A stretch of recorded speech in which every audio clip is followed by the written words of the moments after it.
175. So for all the data folks out there, I know you're out there, you love data. So if you're a heart rate or power person, here you go, 175 for the average.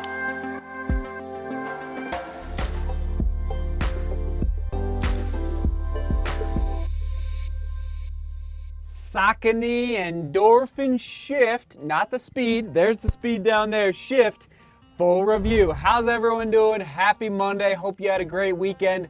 Here we go, just right into the studio today, recovering after the Rendezvous mountain hill climb race yesterday up in Wyoming. And after today's run, which, crazy, I was expecting only because of the downhill, which a couple people posted in the comments on Strava. Thank you for doing that. But I guess I was able to hold like a 4:50 pace per mile on the downhill section, which is, you know, I've been saying all summer, I'm trying to work on my downhill running. So 4:50 a mile, I feel pretty good about that, but I am, maybe tomorrow, I'll keep you posted, but I am not sore right now. So today's run, it was way better than expected, about 7:20 a mile for 17 miles. So hit my weekly volume goal. And let's see, what is today? You're watching this Monday, basically Wednesday/Thursday. I'll just say Thursday of this upcoming week begins the taper down into Pikes Peak. So very exciting time. Saucony, and I don't even know, I know we're over 50 miles. Here it is on your screen. I don't know exactly what, I think maybe 57, 58 miles so far in the Saucony Endorphin Shift, which, shout out to Matt on Strava. What did he say? Matt said, I watched your initial thoughts on the Saucony Endorphin Shift and thought, he's not gonna take this to 50. Glad I was wrong. Matt, I'm a little surprised myself. I'll get to that in a minute, but yeah, I was, if you did watch the first impression, upper right-hand corner, I'm a little surprised that I did get a 250 miles. Okay, real quick though, before we dive into the shift, is that the vlog from a couple days ago, all about the predicament and trying to discern first impression vlogs versus full review vlogs. There was over 400 comments. I'm still working through the comments. Thank you for commenting, sharing your opinions on I'm not going to do this, but I thought it was pretty creative. Some people said, Seth, take each shoe to 26.2 miles and call it good. I thought that was a creative, out of the box thinking, but so anyway, I'm still discerning. Probably in the next, I'm gonna say by around September, I'll have a final decision on what the game plan is for first impressions versus full reviews. But thank you for taking the time to share your comments. And one more point before diving into the full review is this topic of chapters within a YouTube video. I'm not saying this is going to work, but what I'm going to attempt to do is to create chapters within this video. So, all right, on mobile, which most people watch the vlog on their phone, some people on a big screen TV, which is amazing, some people on desktop or a tablet, but a lot of people watch on their phone. So to get to the description of the vlog, there's a little arrow just below the video to the right, okay? Just a little tiny arrow. You click on that arrow, and down there, there's a lot of different information, mostly about running shoes that I'm running in right now, but just above that, I'm gonna put chapters so that you can click on the timestamps, the time codes for the for the full review, Saucony Endorphin Shift full review, but also the race report I'm gonna give you from the Rendezvous mountain hill climb, and then probably a couple other chapters as well. It's a newer feature that I've never used before to help viewers out there navigate the video and find different topics within each vlog. Does that make sense? So navigate down to the description, see if those timestamps work. I've never tried it before, so if they don't work, I do apologize, but we'll keep trying to figure it out. And I just wanted to make you aware of that. So you can, if you want to just watch about the race report from Wyoming, you can jump to the time code down below. Now let's dive into the full review of the Endorphin Shift, but I'm reading your comments, I really am. So on the predicament vlog, a lot of people were saying, Seth, it's probably a little repetitive to do a first impression vlog and then a full review vlog, especially within a span of about a week or so, which is the case with the Endorphin Shift. I totally get it. So I'm gonna bypass the weight, the drop. Right now, I'm gonna put it in titles, but I'm not gonna talk about it. Instead, I'm gonna jump all the way down to fit, to comfort, durability prediction, and talk about the overall performance of the shoe. Once again, if you wanna go into a lot more detail, upper right-hand corner, but also I'll probably link to it at the end of the vlog as well. There's a little screen that when the little screen pops up right here, right here. And onto the comfort of the Endorphin Shift, very comfortable upper. Not quite as comfortable as the Ride 13, but still very, very comfortable. Definitely putting it into the plush category. The collar of the shoe, like no issues at all as far as pressure points or pinching happening or anything like that, or feeling the laces on top of the foot. A really solid job on the upper of the Endorphin Shift, and fairly breathable, actually more so than I expected after 50 miles. Sure enough, like it did not compare anywhere near the Endorphin Speed. This is a very, very breathable upper, but the Endorphin Shift did pretty well through that toe box as far as breathability. Like even on today's 17-mile run, my feet were, and I ran a little later in the day, so it was a little warmer, and my feet were not getting warm at all. Here's the exciting part. Oh man. After 50 miles, the midsole is opening up. It's breathing. Let it marinate a little bit. This midsole, I think I may have said it in the first impression, it needed a little time to break in. And I'm glad I was patient. So actually, let me do the durometer test. Yeah, pretty good there.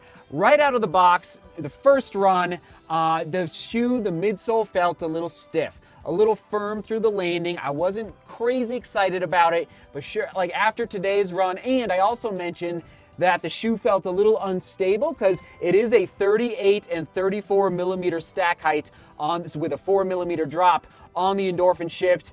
So I felt a little unstable. It's pretty high stack height, but believe it or not, like the stability factor went away. I wasn't even thinking about it on today's 17-mile run.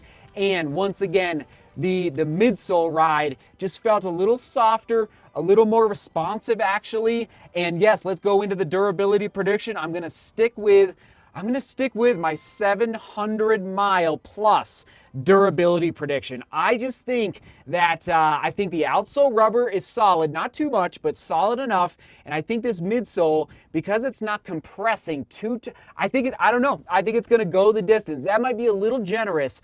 And of course, probably at 500 miles, you're going to see the resiliency of the midsole start to decrease, but I'm going to stick with that 700-mile mark for my durability prediction. Now, how will I use this shoe moving forward? Crazy enough, everyone. Let's put it on the scale just to remind myself.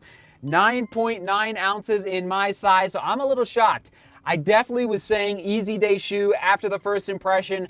I think I'm gonna switch. I'm gonna switch to middle distance, which is 15 miles for me, 15 to 16.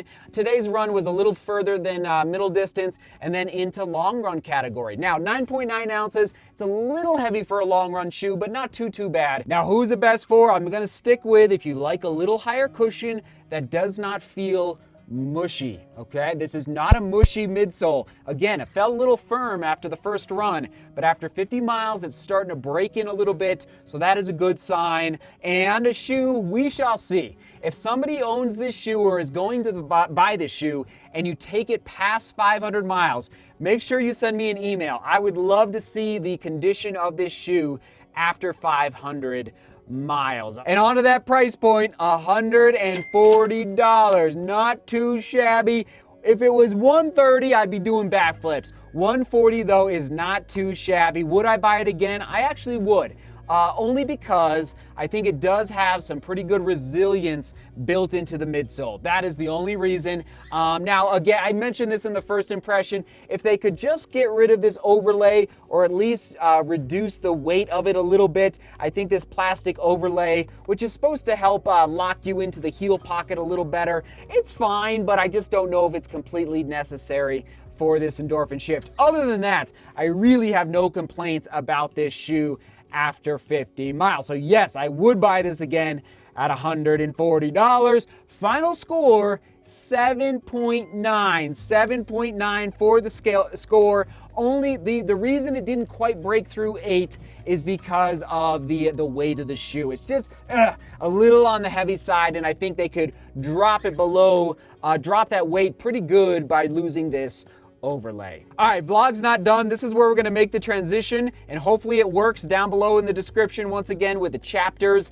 So I'm gonna shift from the Endorphin Shift to giving a race recap from Wyoming yesterday. All right, so what was my goal yesterday? One of my goals, to go out at a good clip, okay? And I didn't know what we were gonna go out at. You saw the footage yesterday, like there was a pack of, I'm gonna say 8 guys that were just ready to rock and roll off the starting line. So according to the data, we were going out that first especially the first half mile on that dirt road at about sub 5-minute pace, right around 5-minute pace. So we were not messing around, taking it out nice and fast. And let's see, so the total time was 1:04:36. I'm actually gonna pull up the race on my phone. It's just a little easier to navigate, I have found, versus has anyone else noticed that Strava desktop is really slow? I don't know if it's just me, but anyway, all right, let me just pull this up real quick.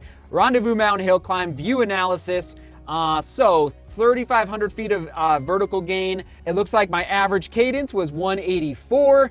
Average heart rate was 175. So for all the data folks out there, I know you're out there, you love data. So if you're a heart rate or power person, here you go, 175 for the average heart rate, max heart rate 189. All right, and this is, of course, all off of my watch. I don't wear a heart rate strap, I don't wear a foot pod. Then power, 310 watts, 310 watts for my average power. If you're a power person, you like power, there you go.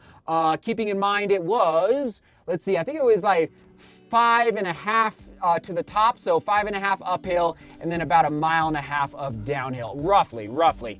So max power, again, who knows, 516, not sure how accurate that is. And what other data can I give to all of you? Fastest split, once again, was 4:51. At the end of the day, it was really nice to take the race strategy of going out a little harder right off the starting line and actually executing that. And sure enough, I made it to the single track in first place. And then everyone just kind of lined, you saw the clip, here it is on the screen once again. Everyone just kind of lined up behind me, and there we go like a train up the mountain. So that felt good, just to think mentally about Mount Elbert the night before and say, I can go out hard and I can hold a hard pace. And basically find that red line aerobically, and then settle in and see if I can just hold that red line for as long as possible. So that's what we did, snaking up the mountain. It was probably, there had to have been 50 switchbacks. It's an insane trail. You just go back and forth up the mountain. It's absolutely insane. Beautiful place to go train and race. If you ever get a chance to go do the Rendezvous Mountain Hill Climb, I would strongly recommend it. Okay, that is the race recap. There you go, question of the day. And again, I'll put a chapter, see if I can make this work, but I'll try and put a chapter down below for the question of the day. I'm excited about this one. All right, question of the day. What is your all-time favorite running memory? Can we even answer that? There's so many. We runners, we have so many great memories as runners. I think the camera just stopped recording, so I don't know if I was able to finish off my thoughts there at the end, but at the end of that, hopefully you got the question of the day. If not, there it is on your screen. I know it's a very tough question of the day because we have so many memories, but anyway. All right, now I'll close it out. We're gonna toss it back to the Saucony Endorphin Shift. Right there. First impression vlog from about a week ago. Saucony Endorphin Shift. Onward and upward. All right, thanks for being here. Thanks for watching. Seek beauty, work hard, and love each other. See you tomorrow.